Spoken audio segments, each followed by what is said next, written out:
यो बापीकोट गाउँपालिका पारिके दुली मगमा भन्ने ठाउँ होइन त।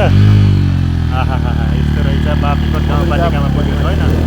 अम्बिका सारा घरबाट एकजना अम्बिकाका बस्ती पारी दुली मगमा हेर्नुहोस् है।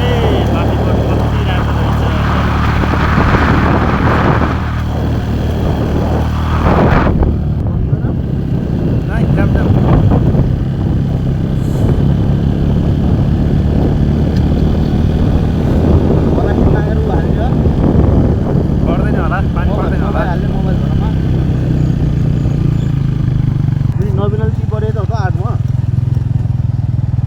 हामी चाहिँ स्यार्पु जाँदैछौँ। अब स्यार्पुको आसपासमा पुगिसकेका छौँ है।